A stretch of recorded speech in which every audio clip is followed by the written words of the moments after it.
Hi friends, welcome back to study classes. So my dear friends, आपके साथ discussion कर रहे हैं यूजीसी नेट 2022 के मैनेजमेंट के पेपर पे। और आज जो आपके साथ डिस्कस करने वाले हैं सवाल, वो जुड़े हैं हमारे statistics, research, production management and operation research से। तो इस पोर्शन से जितने भी सवाल पेपर में आए थे उनको डिस्कस करेंगे, आपके साथ डिटेल में डिस्कस करेंगे और देखेंगे कि किस अप्रोच से ऐसे सवालों को आपको डील करना चाहिए था। तो आइए फटाफट से आज के डिस्कशन को स्टार्ट करते हैं। माय डियर फ्रेंड्स, मैनेजमेंट का जो नेट 2022 का पेपर था वो मैं खुद भी देकर आया था और उसमें जो मेरा स्कोर रहा था कुछ इस तरीके से मैंने यहाँ पे इस पेपर में स्कोर किया था। तो जो पेपर था, it was definitely not an easy paper नहीं था। क्वेश्चंस काफी टिपिकल डाले गए थे, काफी कॉम्प्लिकेटेड सवाल डाले गए थे, अनएक्सपेक्टेड चीजों पे सवाल पूछे गए थे। और इसके अलावा जो आपकी ऑप्शंस डाली गई थी, दे वर आल्सो प्रीटी क्लोज। इस पेपर का जो कट ऑफ रहा था जेआरएफ का जनरल कैटेगरी के लिए, इट वाज अराउंड 180 मार्क्स। हालांकि मैंने उससे काफी ज्यादा अचीव कर लिया और आप भी ये स्कोर अचीव कर सकते हैं, इससे ज्यादा भी अचीव कर सकते हैं।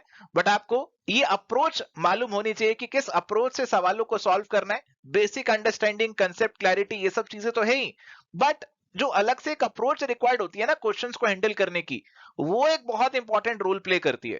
तो किस अप्रोच से आपको सवालों को हैंडल करना चाहिए, ना आते हुए भी कैसे आपको सवालों के आंसर मार्क करने चाहिए, ताकि आप अपने जो अपना जो करेक्ट आंसर है उसके बिल्कुल क्लोज पहुंच जाए।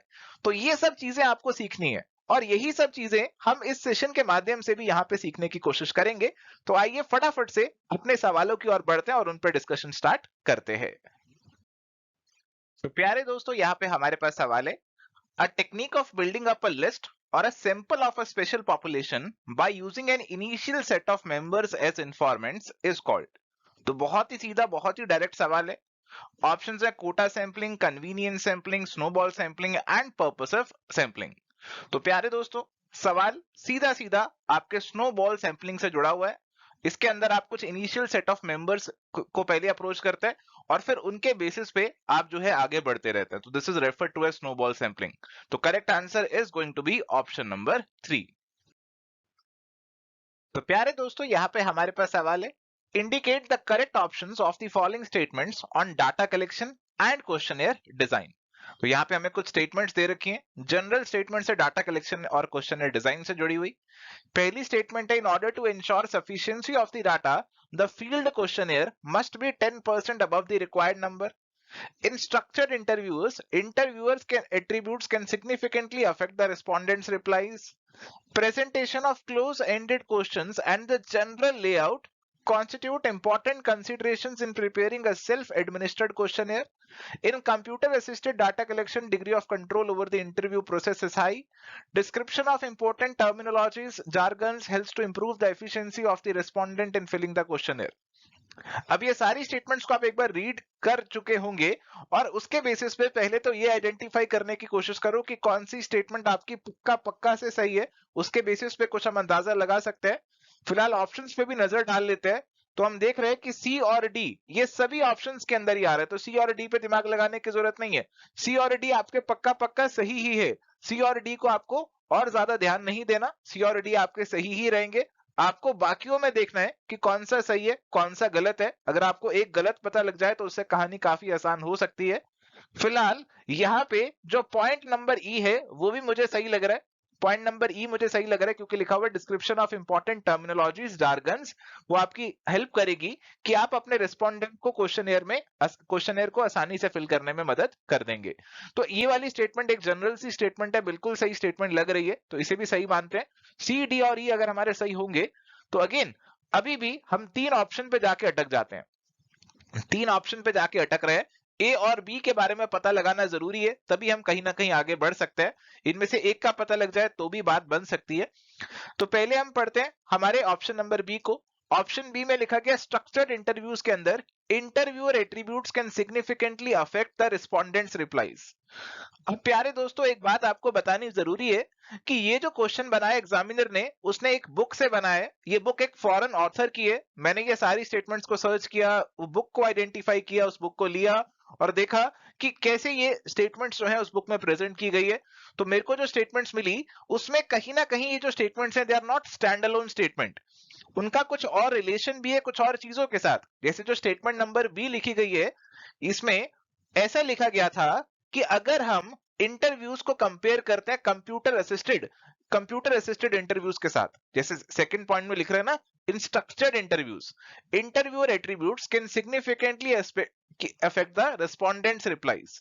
तो हम अगर इसे कंपेयर कर रहे हैं कंप्यूटर असिस्टेड क्वेश्चनर फिलिंग के साथ, कि हम कंप्यूटर के थ्रू कोई सर्वे कर रहे हैं, कंप्यूटर के थ्रू क्वेश्चनर भरवा के डाटा कलेक्ट कर रहे हैं, तो उससे कंपेयर करें अगर हम खुद पर्सनली इंटरव्यू लें, तो इन दोनों चीजों को कंपेयर करें। एक तो आपका पर्सनल है और एक आप कंप्यूटर के माध्यम से क्वेश्चनर यहां पे भरवा रहे हैं। तो उसमें कहा गया कि अगर आप पर्सनली इंटरव्यू ले रहे हैं, पर्सनली क्वेश्चनर भरवा रहे हैं, चाहे वो एक स्ट्रक्चर्ड क्वेश्चनर है, तो आपका जो इंटरव्यूअर है उसका कुछ ना कुछ रोल तो हमेशा रहेगा, उसके कुछ ना कुछ एट्रीब्यूट जो है वो रिस्पोंडेंट के रिप्लाई को अफेक्ट कर सकता है। तो ऐसा वहां पे बोला गया था और उससे कंपेयर किया गया था कंप्यूटर के साथ कि अगर आप कंप्यूटर के माध्यम से क्वेश्चनर भरवा लेते तो फिर इंटरव्यूअर के एट्रीब्यूट्स जो हैं वो रिस्पोंडेंट के रिप्लाईज के ऊपर यहाँ पे कोई इफेक्ट नहीं डालेंगे, कोई सिग्निफिकेंट इफेक्ट यहाँ पे नहीं आने वाला है। तो इसके हिसाब से हमारी जो सेकंड स्टेटमेंट है वो यहाँ पे बिल्कुल सही बन जाती है। तो बी, सी, डी और ई जो है वो हमारी सही स्टेटमेंट बनती है। ऑप्शन नंबर ए जो है, पॉइंट नंबर ए जो है, उसमें लिखा गया कि in order to ensure sufficiency of data the field questionnaire must be 10% above the required number। अब यहाँ पे एक तो इन्होंने मस्ट वर्ड डाल दिया और ये स्टेटमेंट मेरे को कहीं मिली नहीं, कहीं दिखी नहीं। मुझे लगता है कि एग्जामिनर ने खुद से ये स्टेटमेंट बनाने की कोशिश करी है। ये स्टेटमेंट आपकी सही नहीं है। बी, सी, डी और ई जो है वही आपकी यहाँ पे सही स्टेटमेंट बनने वाली है और जो करेक्ट आंसर यहाँ पे बनेगा that is going to be option number 3। तो कई बार एग्जाम में ऐसे सवाल आ जाते हैं जिसमें एग्जामिनर का जो बायस है, जो क्वेश्चन सेटर का जो बायस है वो भी आ जाता है और ऐसे सवालों से हमें ना चाहते हुए भी डील करना पड़ता है। कई बार आप ऐसे सवालों से डील कर पाएंगे, कई बार गड़बड़ भी कर देंगे। तो ऐसी गड़बड़ अगर आपकी हो रही है, घबराने वाली बात नहीं है। आपको जो बेस्ट पॉसिबल आंसर लग रहा है वो आप मार्क करके आइए। प्यारे दोस्तों, यहाँ पे हमारे पास सवाल है, in regression model assumptions of error term are. तो हमारा जो रिग्रेशन मॉडल होता है उसमें एरर टर्म को लेकर हम क्या assumptions लेकर चलते हैं। तो रिग्रेशन मॉडल में हमारे जो रेजिडुअल्स होते हैं, एरर टर्म होती है, तो उनको लेकर कुछ assumptions ली जाती है और उन्हीं assumptions को लेकर यहाँ पे सवाल है। आपको यहाँ पे zero mean assumption, constant variance assumption, dependence assumption, independence assumption और नॉर्मेलिटी assumption, इनमें से चूज करना है कि कौन सी assumptions होंगी एरर टर्म की। देखो, अगर आपको नहीं भी पता क्या assumptions हैं, तो आप ये तो पक्का अंदाजा लगा लो कि सी और डी दोनों तो नहीं आएंगे। सी और डी में से आपका केवल एक ही आना चाहिए, सी और डी दोनों नहीं आ सकते हैं। और अगर आपको गेस लगाना हो तो आप यहाँ पे सी और डी जिस ऑप्शन में आ रहे हैं उनको तो आप काट देंगे। सी और डी इसमें इकट्ठा आ रहा है, ये नहीं आ सकता। सी और डी इसमें इकट्ठा आ रहा है, आप इन्हें काट सकते हैं। और इसके अलावा आपको पास अब यहाँ पे बचेगा सेकंड वाला और फोर्थ वाला, इसमें से आप गेस ले सकते हैं कि कौन सा आंसर यहाँ पे हो सकता है। बट फिलहाल यहाँ पे जो हमारी assumptions होती है एरर टर्म की, उनको एक बार देख लेते हैं, समझ लेते हैं। तो प्यारे दोस्तों, हमारे पास सबसे पहली assumption रहती है जीरो मीन assumption। हमारी जो एरर टर्म्स हैं उनका जो मीन है वो जीरो रहता है, उनकी जो वेरिएंस है वो कांस्टेंट रहती है। इसे होमोस्केडास्टिसिटी assumption भी बोला जाता है। और इसके अलावा हमारी जो एरर टर्म्स हैं they are assumed to be independent, dependent नहीं होती हैं।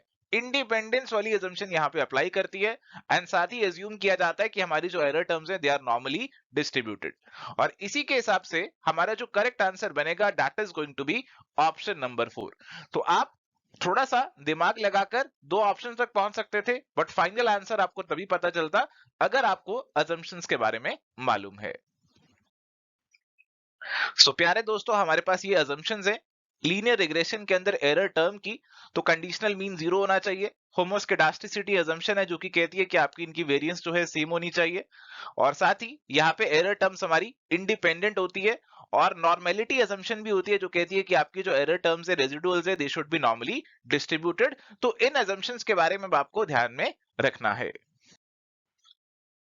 तो प्यारे दोस्तों, यहाँ पे हमारे पास अगला सवाल है, which of the following statements are true in the context of quality standards.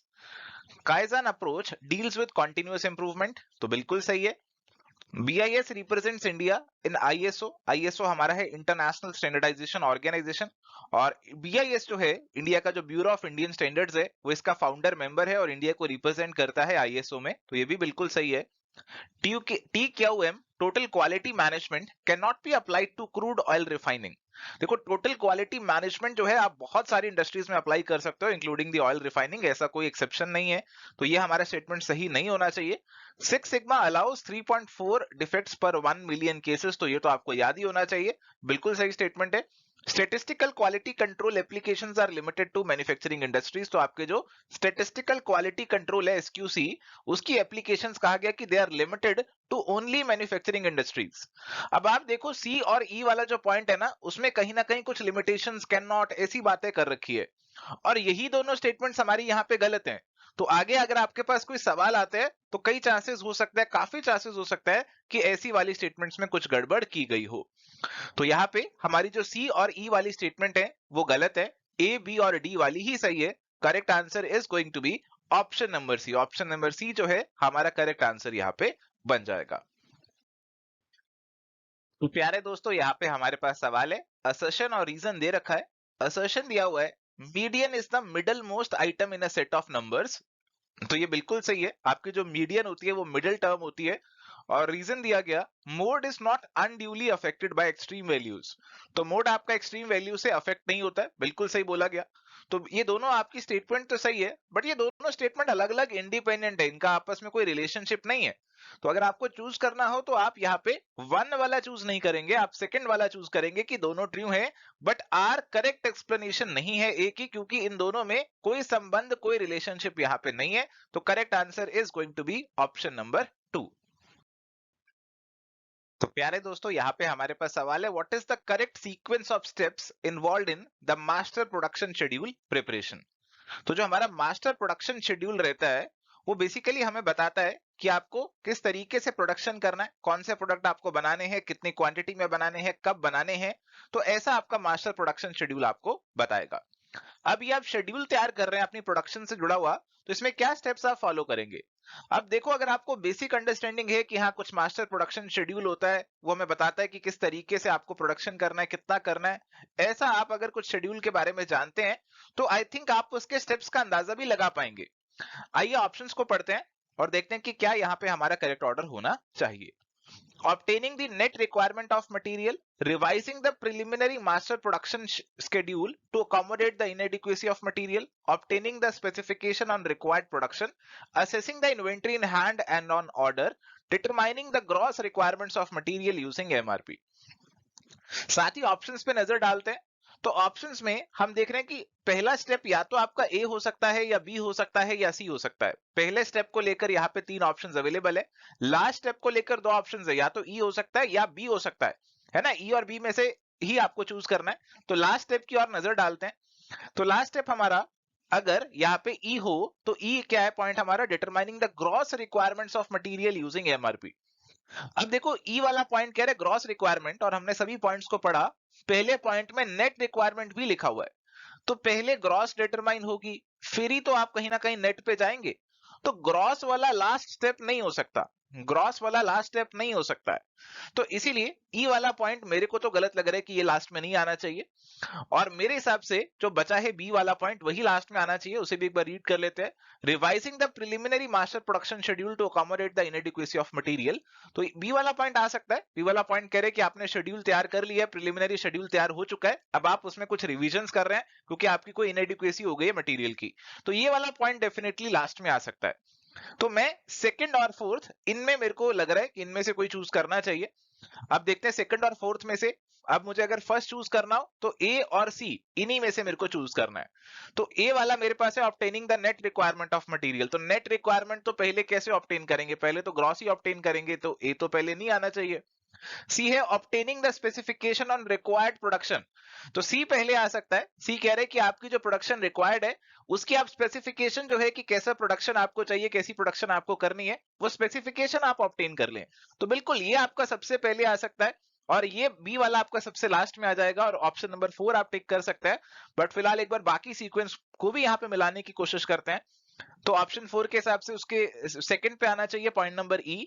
Point number ई कह रहे ग्रॉस रिक्वायरमेंट, और फिर हमारे पास आ रहा है जी डी। डी कह रहे हैं assessing the inventory in hand and on order, ये आ रहा है थर्ड नंबर पॉइंट। और इसके बाद आ रहा है ए। ए कह रहा है obtaining the net requirement of the material. तो बिल्कुल आपने ग्रॉस रिक्वायरमेंट डिटरमाइन करी कि ग्रॉस इतनी है, आपने देखा कि मेरे पास इन्वेंट्री ऑलरेडी इतना इन हैंड पड़ा हुआ है और इतने का ऑर्डर मैंने ऑलरेडी दे रखा है, तो उसके बेसिस पे आपको नेट रिक्वायरमेंट पता चल गई कि कितना मटेरियल की मेरे को नेट रिक्वायरमेंट है, ये आपको पता चल गई। तो बिल्कुल सीक्वेंस हमारी सही बैठ रही है, सेकंड थर्ड और फोर्थ जो हमारे स्टेप्स हैं उनकी सीक्वेंस भी बिल्कुल सही बैठ रही है, फर्स्ट और फिफ्थ की तो ऑलरेडी बैठ ही चुकी थी। तो इसीलिए हम करेक्ट आंसर लगा सकते हैं यहाँ पे ऑप्शन नंबर 4 का। तो अगर आपको नॉलेज भी पूरी नहीं है, बस आपको बेसिक कंसेप्ट क्लियर है, बेसिक कंसेप्ट आपको पता है, आपको एग्जैक्टली नॉलेज नहीं है कि स्टेप्स कैसे किस ऑर्डर में अरेंज होंगे, बट आप अपना खुद से दिमाग लगाएंगे, खुद से अपना एनालिसिस करेंगे, तो आई थिंक कहीं ना कहीं आप आंसर के बहुत क्लोज तक पहुंच सकते हैं। और यही चीज आज का एग्जामिनेशन आपसे डिमांड कर रहा है कि आपके अंदर खुद से वो एनालिटिकल कैपेबिलिटी होनी चाहिए। Correct answer as per official answer key is also option number 4। चलिए, तो यहाँ पे हमारे पास सवाल है, which of the following is not an advantage of implementing a quality system that conforms to ISO standards? तो पूछ रहे हैं कि इनमें से कौन सा एडवांटेज नहीं है of implementing a quality system that conforms to ISO standards.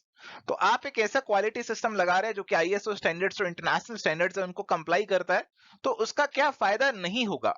in improvement in employee involvement, improvement in housekeeping, improvement in customer satisfaction, in efficient decision making। तो मुझे तो लगता है कि हर एक ने इसका आंसर सही किया होगा। इन्होंने ऑप्शन में सीधा सीधा परोस के दे दिया इन एफिशिएंट डिसीजन मेकिंग। पहले 3 पॉइंट में इंप्रूवमेंट की बात हो रही है कि आप इंप्लीमेंट करेंगे उससे इंप्रूवमेंट होगी, तो improvement is definitely an advantage. Inefficient decision making तो बिल्कुल एडवांटेज बनेगा ही नहीं है। तो इसीलिए आसानी से ऑप्शन नंबर 4 जो है आप आंसर यहाँ पे मार्क कर सकते हैं। तो प्यारे दोस्तों, आपको सवालों को देख के ही कई बार आंसर पता लग जाता है, ऑप्शन को देखकर ही आपको आंसर पता लग जाता है, और कई सवाल आपके ऐसे ही आसानी से सॉल्व हो जाते हैं, चाहे आपने ज्यादा इसके बारे में पढ़ा हुआ था या फिर नहीं पढ़ा हुआ था। पिछले दोस्तों, यहाँ पे हमारे पास सवाल है, which of the following statements are true? A good measure of dispersion is not duly affected by extreme observation। तो आपका एक अच्छा measure of dispersion जो है वो extreme observation से affect नहीं होना चाहिए, जो कि बिल्कुल सही बात है। Standard deviation incorporates the effect of extreme values, thus making it the most reliable measure of dispersion। तो सेकंड स्टेटमेंट तो ए के बिल्कुल उल्टा ही हो गई। सेकंड स्टेटमेंट कह रहे हैं कि स्टैंडर्ड डेविएशन में एक्सट्रीम वैल्यूज भी आते हैं और इसीलिए सबसे ज्यादा रिलायबल है। देखो, स्टैंडर्ड डेविएशन में आपके एक्सट्रीम वैल्यूज भी आ जाते हैं और यहाँ पे इसका एक डिसएडवांटेज बनेंगे, इसे मोस्ट रिलायबल नहीं बनाएंगे। तो सेकंड वाला पॉइंट हमारा गलत है। ये 10 के बाद जो इन्होंने लिखा ना, उसकी वजह से ये हमारा जो स्टेटमेंट है वो गलत हो गया। Coefficient of determination is always positive and less than 1। तो कोएफिशिएंट ऑफ डिटरमिनेशन आपका कोरिलेशन का स्क्वायर है, तो कोरिलेशन की जो वैल्यू है -1 टू +1 लाई करती है। अगर आप इसका स्क्वायर करेंगे तो स्क्वायर में फिर माइनस तो आ नहीं सकता, केवल 1 तक ही यहाँ पे वैल्यू रह सकती है, तो पॉजिटिव होगी या फिर लेस देन 1 होगी। सी वाला पॉइंट आपका बिल्कुल सही है। Non-parametric tests do not require us to make restrictive assumption about the shape of the population distribution। तो हमारे जो नॉन पैरामीट्रिक टेस्ट होते हैं उनको हम इस्तेमाल करते हैं और उसमें कोई ऐसी एजम्पशन नहीं रहती है कि कोई पर्टिकुलर पॉपुलेशन डिस्ट्रीब्यूशन होनी चाहिए, कोई डाटा जो है हमारा कुछ पर्टिकुलर डिस्ट्रीब्यूशन को फॉलो करना चाहिए, ऐसी कोई हमारी यहाँ पे एजम्पशन नहीं रहती है, और इसीलिए ये वाला स्टेटमेंट भी हमारा बिल्कुल सही है। Z test can not be applied when the population is normal. तो Z टेस्ट का तो इस्तेमाल ही तभी करते हैं जब आपका नॉर्मल डिस्ट्रीब्यूशन होता है। तो ये वाला जो आपका E वाला पॉइंट है ये यहाँ पे गलत हो जाता है। तो हमारे पास A, C और D वाले जो पॉइंट है वही केवल बचते हैं, और इसके हिसाब से जो आंसर बनेगा that is going to be option number 1। एक सीधा, एक बहुत ही आसान सवाल था, आपको बेसिक अंडरस्टैंडिंग है तो आपने आसानी से इस सवाल को सॉल्व कर लिया होगा। तो प्यारे दोस्तों, यहाँ पे मैच द फॉलोइंग का सवाल है। लिस्ट 1 और लिस्ट 2 हमें यहाँ पे दे रखी है। लिस्ट 1 में हमें दे रखे कुछ सिंबल और लिस्ट 2 में हमें दे रखी है प्रोसेस चार्ट एक्टिविटी। तो यहाँ पे सिंबल्स दे रखे और आपको उनकी एक्टिविटी से उन्हें मैच करना है। तो देखो, मेरे को तो लगता है कि अगर आपको नॉलेज है तभी आप इस सवाल को आंसर कर पाएंगे, उसके बिना तो सवाल को सॉल्व करना थोड़ा सा मुश्किल है। शायद आपने ये अंदाजा शायद लगा लिया हो कि डी डिले से मैच हो सकता है, ऐसा एक अंदाजा शायद आपने लगा लिया हो, बट उसके अलावा बाकी अंदाजे लगाने थोड़े से मुश्किल यहाँ पे लग रहे हैं। और यहाँ पे आपको अगर ये सिंबल्स की एग्जैक्ट डिटेल मालूम है तभी आपके लिए एग्जैक्ट आंसर मार्क करना यहाँ पे जो है पॉसिबल हो पाएगा। तो ये सिंबल्स की तरफ मैं आपको ले चलता हूँ, आपको दिखा देता हूँ कि क्या क्या सिंबल्स हैं, ताकि अगर ये ऐसा क्वेश्चन एग्जाम में दोबारा रिपीट करता है तो you should be able to handle it. देखो जी, हमारे जो सिंबल्स है यहाँ पे इस तरीके से हैं। हमारे पास सबसे पहला सिंबल जो दे रखा है ये डी वाला, ये आप देख सकते हैं यहाँ पे, ये आपका बिल्कुल डिले से ही मैच कर रहा है। तो बिल्कुल आपका जो डी है डिले से मैच कर रहा है, इसे आप डिले से मैच कर सकते हैं। इसके बाद हमारे पास ये जो सिंबल आ रहा है नेक्स्ट एरो वाला जो बना हुआ है, इट इज अ ट्रांसपोर्ट वाला सिंबल, तो इसे आप यहाँ पे ट्रांसपोर्ट से मैच कर सकते हैं। इसके बाद हमारे पास जो सिंबल बना हुआ है ये वाला जो उल्टा ट्रायंगल सा बना हुआ है, तो ये सिंबल यहाँ पे है, स्टोरेज का सिंबल है ये आपका, इसको आप स्टोरेज से मैच कर सकते हैं। और जो हमारे पास बचा है ये लास्ट वाला जो स्क्वायर बना हुआ है, ये स्क्वायर वाला जो हमारा है it is basically going to be related to, ये तो हमारा एक जुड़ रहा है इंस्पेक्ट से जुड़ रहा है, इंस्पेक्ट से ही जुड़ रहा है और किसी से तो मेरे ख्याल से नहीं जुड़ रहा है। हमारे पास क्या बच रहा है यहाँ पे, हमारे पास बच रहा है इनपुट, तो हम इसे यहाँ पे इनपुट से ही मैच कर सकते हैं और तो कोई हमारे पास बच रहा नहीं है, इसे इनपुट से मैच करता है। तो डी हमारा 2 हो गया और करेक्ट आंसर जो यहाँ पे बनेगा वो बनेगा ऑप्शन नंबर 4 जो है, that is going to be the correct answer for this question. चलिए, तो यहाँ पे हमारे पास सवाल है, customers arrive at a reception counter at an average interval rate of 10 minutes and the receptionist takes an average of 6 minutes for one customer. The average queue length is. तो ये सवाल आपका क्यूइंग थ्योरी से जुड़ा हुआ है और queuing theory के अंदर कुछ फॉर्मूलाज हैं जो कि आपको ध्यान में रखने रहते हैं और यहाँ पे आपको एक फॉर्मूला अप्लाई करना है ताकि आप अपनी एवरेज क्यू लेंथ को डिटरमाइन कर सके। देखो, क्यूइंग थ्योरी के अंदर जो फॉर्मूलाज हैं वो बेसिकली दो चीजों पे डिपेंड करते हैं, एक हमारे पास होता है अराइवल रेट और एक हमारे पास होता है सर्विस रेट। तो अराइवल रेट हमारे पास और सर्विस रेट हमारे पास अगर पता चल जाए तो उससे हम क्यू लेंथ निकाल सकते हैं। जो क्यू लेंथ का फॉर्मूला रहता है वो भी मैं आपको बता देता हूँ। क्यू लेंथ का फॉर्मूला हमारा इस तरीके से रहता है, अराइवल रेट का स्क्वायर करते हैं, नीचे आपका service rate minus arrival rate, इस तरीके से हमारा फॉर्मूला अप्लाई किया जाता है। अब यहाँ पे इस सवाल के अंदर अराइवल रेट क्या है, तो कह रहे हैं कि customers arrive at a reception counter at an average interval rate of 10 minutes.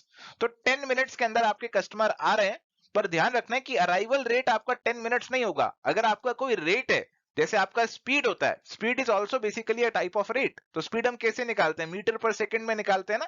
तो ऐसे ही आपका जो अराइवल रेट होगा वो भी कुछ ऐसे मीटर पर सेकंड में, कस्टमर्स पर सेकंड, कस्टमर्स पर आवर, इस तरीके से निकलेगा। तो यहाँ पे हम पर आवर के बेसिस पे निकाल सकते हैं कि हमारे कस्टमर्स जो हैं वो कितने आ रहे हैं। 10 मिनट में एक कस्टमर आ रहा है तो एक घंटे में कितने कस्टमर आएंगे, 60 मिनट्स में कितने कस्टमर आएंगे, 60 मिनट्स में आपके यहाँ पे डेफिनेटली 6 कस्टमर्स आने वाले हैं। तो हमारा रेट बना, एक घंटे का अराइवल रेट बना 6 कस्टमर्स पर आवर। तो आपका रेट कुछ ऐसे निकलेगा, पर आवर के बेसिस पे निकलेगा, पर मिनट भी ले लो, पर आवर भी ले लो, जैसे मर्जी ले लो। पर आवर में कैलकुलेशन आसान है तो पर आवर लेके चलेंगे। Receptionist takes an average of 6 minutes for one customer, और रिसेप्शनिस्ट जो है उसको एक कस्टमर पे 6 मिनट लग जाते हैं। तो उसका सर्विस रेट क्या हुआ, सर्विस रेट भी आपको पर आवर निकालना पड़ेगा। एक कस्टमर को 6 मिनट लगते हैं तो 60 मिनट में कितने कस्टमर वो कर लेगी, 60 मिनट्स में जाहिर सी बात है 10 कस्टमर वो यहाँ पे कर लेगी, सर्विस रेट हो गया 10 पर आवर। अब फॉर्मूला में सीधी सीधी वैल्यू पुट करते हैं, तो यहाँ पे हो गया हमारा 6 का स्क्वायर डिवाइडेड बाय 10, 10 माइनस 6, इसे सॉल्व करते हैं, 36 डिवाइडेड बाय 10 इंटू 4, तो ये मेरे पास आ गया 9 बाय 10 और आंसर आ गया ऑप्शन नंबर 2 का। तो इस तरीके से आपको ये फॉर्मूला अप्लाई करना था।